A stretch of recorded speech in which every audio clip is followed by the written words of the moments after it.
can you develop self-esteem? So whenever I talk about confidence, confidence isn't just one thing. It's a suite of different skills. It's a bit of resilience, it's a bit of self-esteem, believing that you're worthy, believing that you're good enough. It's perhaps being able to present and communicate compellingly. And when we talk about self-esteem, self-esteem is the inward stuff. Self-esteem is that inner belief, that inner knowing that I'm good, that I'm okay, that I've got it. And because it's so inward, because it's so deep, self-esteem can be the hardest thing for us to develop. So the first thing I want to teach you is the difference between learning and transforming. So often when we're looking to become more confident, develop self-esteem, whatever it is for you, often we think we can absorb it. So I know perhaps maybe you watch this video or you watch some of my videos because you resonate with my material.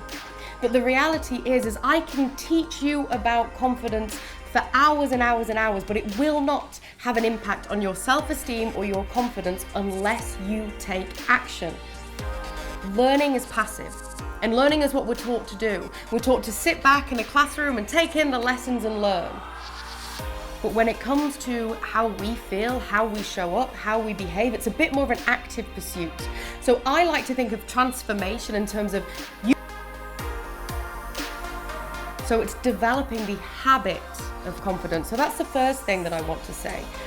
The second thing is when we think about self-esteem, we tend to know I have been there. If you're holding on to this belief that you're just not good enough, that you're unworthy, that you don't deserve your success, or more encoded they become in our brains and the more real they become. So the third thing based on this that I want to share with you is often when we think about how we can shift. I need to stop saying mean things about myself. I need to stop being nervous. I need to stop caring what other people think. The amount of times people have said to me, how can I stop caring? How can I stop caring what other people think? But we can't, you know. You can't say to your brain, oh brain, stop doing that. It's like, don't look at the big red button. The moment you think, stop doing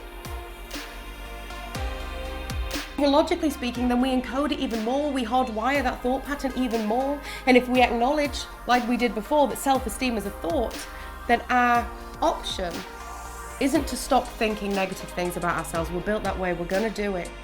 Let's take an easier approach and instead start thinking something else. So instead of I've got to stop thinking this, what can you think instead? In those moments when that little voice comes up and goes, hey, I don't think you're good enough for this.